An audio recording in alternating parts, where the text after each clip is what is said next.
Hi friends, നമസ്കാരം. നമ്മുടെ ഇഷ്ടവിശേഷങ്ങളായ കാതോട് കാതോരത്തിൻ്റെ ഒരു അടിപൊളി വിശേഷമായിട്ടാണ് വന്നിരിക്കുന്നത്. അപ്പോൾ എല്ലാവർക്കും നല്ലൊരു ദിവസം ആശംസിച്ചുകൊണ്ട് തന്നെ വിശേഷത്തിലേക്ക് പോകാം.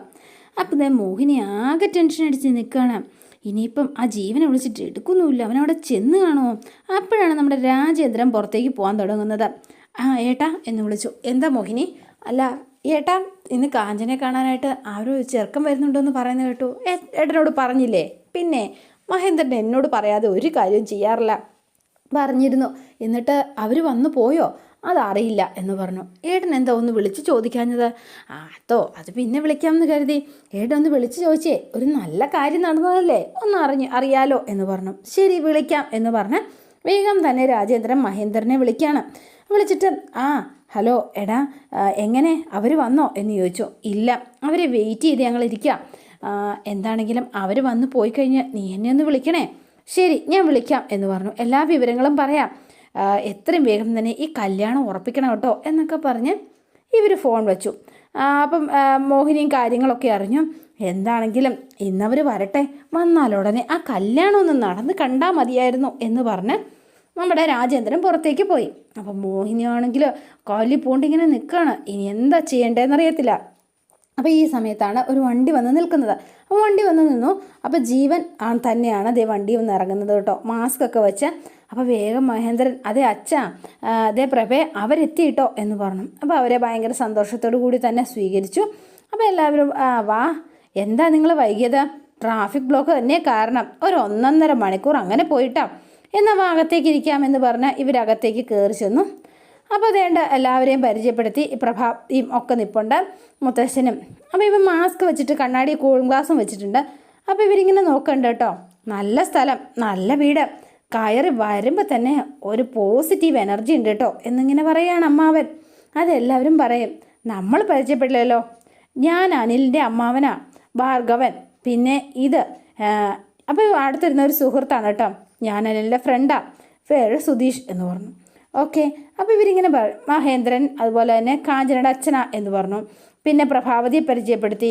പിന്നെ മുത്തശ്ശൻ, ഇത് 2 അനിയന്മാരുടെ ഭാര്യമാർ, അങ്ങനെ പറഞ്ഞ എല്ലാവരെയും തന്നെ പരിചയപ്പെടുത്തി.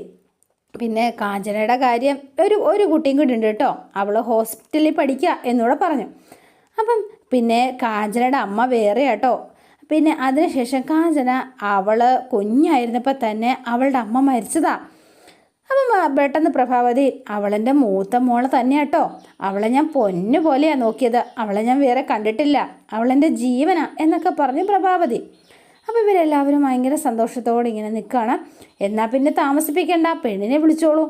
അപ്പോൾ എന്താണെങ്കിലും, അല്ല താൻ ഹോസ്പിറ്റലിലേക്കാണോ വന്നത് അതോ പെണ്ണ് കാണാനാണോ വന്നത് എന്ന് മുത്തച്ഛൻ ഇങ്ങനെ ചോദിക്കാം. അല്ല, മാസ്കൊക്കെ വച്ചിരിക്കുന്നത് കണ്ട് ചോദിച്ചാ കേട്ടോ, വേറൊന്നും വിചാരിക്കല്ലേ, എനിക്ക് നല്ല പനിയുണ്ട്, ചുമയും തുമ്മലുണ്ട്, അതാ മാസ്ക് ഇട്ടത്, പകരണ്ട എന്ന് കരുതിയിട്ടാ. ഇവനോട് ഞാനാ പറഞ്ഞത് പകരുന്ന ഐറ്റിയാണ്, എന്തിനാ മറ്റുള്ളവർക്ക് കൊടുക്കുന്നത്, ഞാൻ നിർബന്ധിച്ചിട്ടാണ് മാസ്ക് ഇട്ടത് എന്ന് പറഞ്ഞ് അമ്മാവനും പറഞ്ഞു. ഈ സമയത്ത് നമ്മുടെ കാഞ്ചന നാണമൊക്കെ കുണുങ്ങി. കൂടെ അഖിലയും അമ്മയും എല്ലാവരും ഉണ്ട് കേട്ടോ. അപ്പോൾ സ്നാക്സും ജ്യൂസും ഒക്കെ ആയിട്ട് ഇവർ വരിയായിട്ട് ഓരോരുത്തർ വരികയാണ്. അപ്പോൾ കാഞ്ചന വന്നു, കാഞ്ചന അവിടെ കൊണ്ടുവച്ചു. എന്നിട്ട് ഇവന് മുഖത്തേക്ക് നോക്കുകയാണ്. പക്ഷേ മാസ്ക് വെച്ചിരിക്കുന്നതുകൊണ്ട് അവർക്കൊന്നും മനസ്സിലായില്ല. അപ്പോൾ ജ്യൂസൊക്കെ എടുത്ത് കൊടുത്തു. അപ്പോൾ ഇവരിങ്ങനെ നിൽക്കുകയാണ്. അപ്പം മാസ്ക് മാറ്റിയിട്ട് കുടിക്കാനും പറ്റുന്നില്ല ജീവന്. അപ്പോൾ കൈ പിടിച്ചിട്ട് ഇങ്ങനെ ഇരിക്കുകയാണ്. അപ്പോൾ അമ്മാവൻ കുറേ നേരം നോക്കി നിന്നിട്ട്, എന്നാൽ പിന്നെ ചെറുക്കനും പെണ്ണിനെയും ഒക്കെ ഇഷ്ടപ്പെട്ട സ്ഥിതിക്ക് ഇനിയിപ്പോൾ എന്താ ചെയ്യാം, ഒരു കാര്യം ചെയ്യാം, 2 പേരും കണ്ടല്ലോ അല്ലേ, ഇനി നിങ്ങൾക്ക് 2 പേർക്കും സംസാരിക്കാനുണ്ടെങ്കിൽ ആവാം, എന്നാൽ നീ അങ്ങ് ചെല്ല് എന്ന് പറഞ്ഞു. അപ്പോൾ കാഞ്ചനയും കൂട്ടിക്കൊണ്ട് പ്രഭാവതി നേരെ റൂമിലേക്ക് ചെന്നു. അപ്പം അവിടെ നിൽക്കുകയാണ്. അപ്പം ഇവർക്കെല്ലാവർക്കും ഒരു ഡൗട്ട്, അല്ല ആ മാസ്ക് ഒന്ന് മാറ്റുമോ, ഒന്ന് കാണാനാ. അല്ല, ഞങ്ങൾ ചെറുക്കനെ കണ്ടില്ല, ചെറുക്കനാ ഇത് എന്ന് പറഞ്ഞു. അതെ, പക്ഷേങ്കിൽ അയാൾ എന്താ മാസ്ക് കഴിക്കാത്തത് എന്ന് ചോദിച്ചു കാഞ്ചന. അതെനിക്ക് മുഖം കാണണ്ടേ, നിന്നോട് സംസാരിക്കാൻ വരുമല്ലോ, അപ്പം നീ പറഞ്ഞാൽ മതി കേട്ടോ എന്ന് പറഞ്ഞു. ആ മാസ്ക് ഒന്ന് ഊരിക്കൂടെ, മുഖം ശരിക്കുന്നു കണ്ടോട്ടെ എന്ന് മീനും അഖിലയും അതുപോലെ എല്ലാവരും പറയാണ്. അവന് പനിയും ജലദോഷവും ചുമയും തുമ്മലും ഒക്കെയാ, അതാ അവൻ മാസ്ക് ഇട്ടിരിക്കുന്നതെന്ന് മുത്തശ്ശൻ പറഞ്ഞു.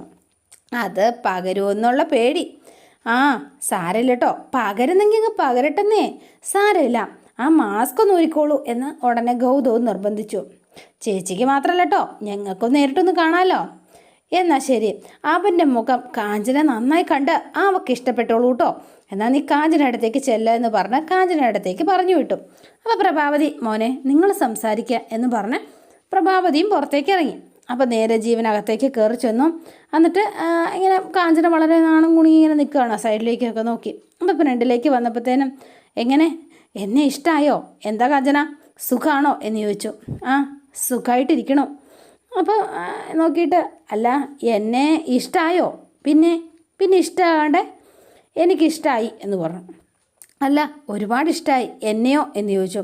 അതിന് ഞാൻ കണ്ടില്ലല്ലോ, ഈ മാസ്ക് ഒന്ന് മാറ്റിക്കൂടെ? ഫോട്ടോ താന്ന് കണ്ടില്ലായിരുന്നോ? ഫോട്ടോയിൽ കണ്ടപ്പോൾ എനിക്കിഷ്ടമായി. അല്ല, മാസ്ക് ഒന്ന് അഴിക്കുമോ? അഴിക്കണോ? അഴിക്കണം എന്ന് പറഞ്ഞു. ശരി, അഴിക്കാം. അല്ല, ഒന്ന് നേരിട്ട് കാണാമല്ലോ, മാസ്ക് ഒന്ന് അഴിക്കുക എന്ന് പറഞ്ഞപ്പോൾ വീണ്ടും ജീവൻ അത് കേട്ട് മാസ്ക് അങ്ങൂരി. അപ്പോഴും കാഞ്ചനയ്ക്ക് എന്തോ ഒരു ഡൗട്ട്. പിന്നെ കണ്ണടയും കൂടെ ഊരിയപ്പോഴത്തേനും ആകെ ഞെട്ടി തരിച്ചു പോയി ആൾ. ജീവേട്ടൻ എന്ന് വിളിച്ചു. അപ്പം നീ എൻ്റെ പേരും മറന്നിട്ടില്ല അല്ലേ കാഞ്ചനെ എന്ന് ചോദിച്ചു. ജീവേട്ട. അപ്പം കാഞ്ചന എന്താ ചെയ്യേണ്ടതെന്നറിയാതെ ഷോക്കായിട്ട് ഓടാൻ തുടങ്ങിയപ്പം അവളുടെ കൈക്ക് കയറി പിടിച്ചു ജീവൻ. അതെ, പേടിക്കണ്ട, നിന്നെ ഞാൻ ഒന്നും ചെയ്യില്ല, നിന്നെ ഉപദ്രവിക്കാനൊന്നുമല്ല ഞാൻ വന്നത്. നീ എന്നെ ചതിച്ചതിന് പകരം വീട്ടാൻ വന്നതല്ല, സത്യമായിട്ടും നിന്നെ പെണ്ണ് കാണാൻ വന്നതാ. അതെ, ഇന്ന് തന്നെ ഞാൻ ദൈവം എന്നെ ജയിലിൽ നിറക്കിയത് അതിനു വേണ്ടി തന്നെയാണ്. പെണ്ണ് കണ്ടോ, എനിക്ക് നിന്നെ ഇഷ്ടമായി, ഇനി നിനക്ക് എന്നെയും ഇഷ്ടമാണ്. പിന്നെന്താ, പണ്ട് നീ എന്നോടത് പറഞ്ഞതുമാണല്ലോ. ഇനി നീ നിൻ്റെ അച്ഛനോടും അമ്മയോടും മുത്തശ്ശനോടും ഒക്കെ നീ സംസാരിക്കണം. നമ്മുടെ കല്യാണത്തേരി ഉടൻ തന്നെ കുറിക്കണം. ഞാനതിന് അന്ന് ചതിച്ചതല്ല, മരിക്കാൻ ഉറച്ച് തന്നെയാണ് ഞാൻ വന്നത്. പക്ഷേങ്കിൽ എനിക്ക് അപ്പോഴേക്കും മരണഭയം അങ്ങനെ തോന്നിപ്പോയി ജീവേട്ടാ. ചതിച്ചതല്ല, അതെനിക്ക് മനസ്സിലായി, ഉറപ്പായി മനസ്സിലായി. നീ എന്നെ കൊല്ലാൻ തന്നെയായിരുന്നു നീ ചെയ്തത്. അല്ലെങ്കിൽ നീ എന്നെ ഹോസ്പിറ്റലിൽ വന്ന് കാണുമായിരുന്നു, അല്ലെങ്കിൽ നീ ജയിലിലെങ്കിലും വരുമായിരുന്നു. നീ ഒരിടത്തും വന്നില്ലല്ലോ. എന്നിട്ട് എന്നെക്കുറിച്ച് നിൻ്റെ വീട്ടുകാർ പറഞ്ഞ കള്ളക്കഥകൾ മുഴുവൻ നീ വിശ്വസിച്ചു. അതിന് നീ എന്നെ ഒഴിവാക്കാനായിട്ട് കൊല്ലാൻ തന്നെ തീരുമാനിച്ചു. അതിനായിട്ട് ഒന്നിച്ചു മരിക്കാമെന്ന് നീ എന്നോട് പറഞ്ഞു. എന്താണെങ്കിലും നിർബന്ധിക്കുകയും ചെയ്തു. എന്താ കാഞ്ചനെ, മണ്ടനായ ഞാൻ നിന്നോടുള്ള സ്നേഹം കാരണം അതിന് സമ്മതിച്ചു. എന്നിട്ട് പാവം എൻ്റെ അച്ഛനെ നിങ്ങളെ കൊല്ലാൻ വേണ്ടിയിട്ട് ഞാൻ കരുതിക്കൂട്ടി ചെയ്തതൊന്നും അല്ല. ശരി, ഞാനത് വിശ്വസിക്കാം കാഞ്ചനെ. പക്ഷേ ഈ നിമിഷം നീ എന്നെ വിവാഹം കഴിക്കാമെന്ന് സമ്മതിക്കണം. നീ അവരോട് പറയണം, അല്ലെങ്കിൽ എന്നോട് സമ്മതിക്കണം. എങ്കിൽ ഞാനത് വിശ്വസിക്കാം. പഴയ കാര്യങ്ങളൊക്കെ കഴിഞ്ഞില്ലേ, ഞാനത് മറന്നു കഴിഞ്ഞു. ഇപ്പോൾ എൻ്റെ വീട്ടുകാർ പറയുന്നവർ മാത്രമേ ഞാൻ വിവാഹം കഴിക്കൂ എന്ന് പറഞ്ഞു. കഴിഞ്ഞതൊക്കെ മറക്കാം കാഞ്ചനെ, പക്ഷേ മറ്റൊരാളെക്കുറിച്ച് നീ ആലോചിക്കുക വേണ്ട. അത് നടക്കില്ല കാഞ്ചനെ. നിന്നെ ഞാൻ കെട്ടും, ഞാൻ തന്നെ കെട്ടും. എല്ലാവരുടെയും സമ്മതത്തോടെ അത് നടന്നില്ലെങ്കിൽ ഞാൻ വരും, നിന്നെ വിളിക്കാൻ വരും. നീ എൻ്റെ കൂടെ വരണം കേട്ടോ. പിന്നെ പഴയ ആ ഒരു ജീവനല്ല കേട്ടോ ഞാൻ. ഇപ്പം ജയിലിൽ കിടന്ന് മെയ്ക്കരുത്തും മനക്കരുത്തും കൊണ്ട് എന്തും ആവോളമുണ്ട്. പിന്നെ വിളിക്കുമ്പോൾ ഇറങ്ങി വരിക, വന്നില്ല എങ്കിൽ ഞാൻ ബലമായിട്ട് നിന്നെ കൊണ്ടുപോകും. പിന്നെ അതുമാത്രമല്ല, എതിർക്കുന്നവരെയൊക്കെ തീർക്കും ഞാൻ. ഇനിയും ജയിലിലേക്ക് പോകാൻ എനിക്ക് ഒരു മടിയില്ല, മനസ്സിലായല്ലോ. ഇപ്പം തൽക്കാലം ഞാൻ പോവാം, കാണാം നമുക്ക് കേട്ടോ. അപ്പം ശരി, മാസ്ക് വെച്ചു, കണ്ണട വെച്ചു, എന്നിട്ട് ഇറങ്ങുകയാണ്. അപ്പം ഭയങ്കര സമാജമൊക്കെ പറഞ്ഞ് അനിൽ ഇത്രയും വലിയ തമാശക്കാരനാണോ എന്ന് മഹേന്ദ്രൻ ഇങ്ങനെ ചോദിക്കുകയും ചെയ്തു. അവൻ്റെ കാര്യമൊന്നും പറയണ്ട. അപ്പം നേരെ ഇറങ്ങി കാഞ്ചനയാകെ പെട്ടുപോയി. അപ്പം നേരെ അവൻ പുറത്തേക്ക് ചെന്നു. എങ്ങനെ കാഞ്ചനെ നിനക്ക് ഇഷ്ടമായോ എന്ന് ചോദിച്ചു. ഇഷ്ടമായി. അവക്കോ എന്ന് ചോദിച്ചപ്പം അത് ഒന്നും പറഞ്ഞില്ല. എല്ലാ കാര്യങ്ങളും ഞാൻ അവളോട് പറഞ്ഞിട്ടുണ്ട്. നിങ്ങൾ ആലോചിച്ച ശേഷം തീരുമാനം എടുക്കാം, ഞാൻ പിന്നെ വിളിക്കാം എന്ന് പറഞ്ഞു. എന്നാൽ പിന്നെ നമുക്ക് ഇറങ്ങാം. അതെന്ത് വർത്തമാനം പോക്കാം മോനെ, കുറച്ചു നേരം സംസാരിച്ചിട്ട് പോവാം. വേണ്ട, ഞാൻ വിളിക്കാം അങ്കിൾ.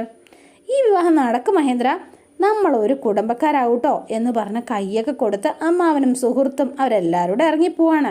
ഇത് കണ്ടപ്പോൾ എല്ലാവർക്കും ഭയങ്കര സന്തോഷവും ആത്മവിശ്വാസവും ഒക്കെ വന്നു. പക്ഷേ കാഞ്ചനയാളാകെ അതായിപ്പോയി, കരഞ്ഞുകൊണ്ട് ഇങ്ങനെ ഇരിക്കുകയാണ്. പഴയ കാലത്തെ ആ ഒരു ഓർമ്മകൾ മനസ്സിലേക്ക് ഓടി വരികയാണ്. അപ്പോൾ കാഞ്ചന ചതിച്ചതുവരെ കാഞ്ചന മനസ്സിലിങ്ങനെ ഓർത്തെടുത്തു. എന്നിട്ട് ഞാനിനി എന്ത് ചെയ്യും? എന്നെ പെണ്ണ് കാണാൻ വന്നത് ജീവനാണെന്ന് ആർക്കും മനസ്സിലായിട്ടില്ല.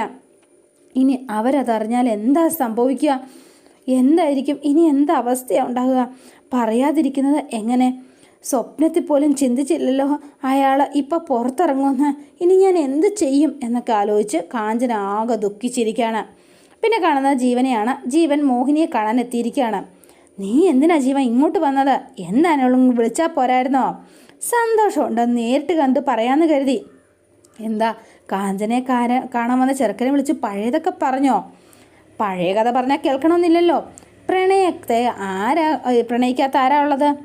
എന്താണെങ്കിലും നിൻ്റെയും കാഞ്ചനയുടെയും പ്രണയം പോലെ ആരും അധികം ഉണ്ടാവില്ല. പ്രണയത്തിനൊടുവിൽ നിന്നെ കൊല്ലാൻ നോക്കിയ കഥ പറഞ്ഞാൽ ആ ചെറുക്കൻ ആ വഴിക്ക് പോവില്ല. നീ എന്താ ചെയ്തത്? അവൻ പെണ്ണ് കാണാൻ ചെന്നില്ലല്ലോ അല്ലേ?